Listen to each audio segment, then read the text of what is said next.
होते थे और जब रसद और पानी सप्लाई खत्म हो जाती थी, 6-8 महीने, साल भर निकल जाता था, तो जो राजस्थान के हिंदू योद्धा थे, इन्होंने एक अकल्पनीय कार्य किया, जिसके बारे में अगर आधे हिंदू जो यहाँ पर जागृत हिंदू हैं उनको नहीं पता है तो उन्हें पता होना चाहिए। दुर्ग के स्वामी दुर्ग के पुरुषों को बुलाकर कहते, अपनी स्त्रियों को जला दो, अपनी बूढ़ी मां जिसके हाथ से खाना खाकर बड़े हुए हो, अपनी पत्नी जिसके साथ प्रेम का संबंध इतने वर्षों निभाया है, फूल जैसी बेटी, उसकी प्रश्न सूचक दृष्टि की तरफ आंख मत मिलाना, इन सबको जीवित जला दो। इस घटना को जौहर कहा जाता था। राजस्थान में 12 साका जौहर बड़े हुए, जिनमें संख्या हजारों से अधिक थी। छोटे मोटे साके तो अनगिनत हुए हैं।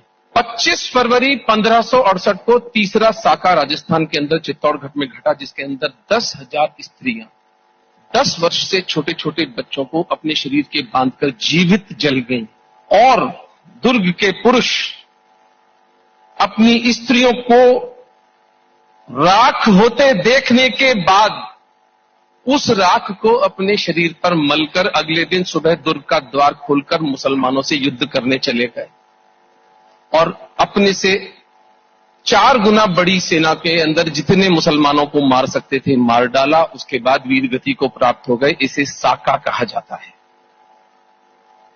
10,000 स्त्रियां अग्नि में जीवित स्नान करती हैं।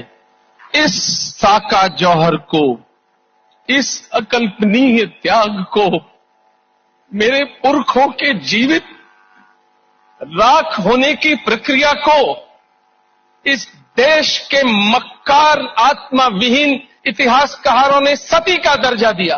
किसी ने इनसे नहीं पूछा, इतनी भयानक यातनाएं अग्नि में जलना। It takes good 6-7 minutes before the cells swell up, the arteries and the veins would burst and the person would die. On the theory of relativity, these 7-8 minutes would be something like 7 or 8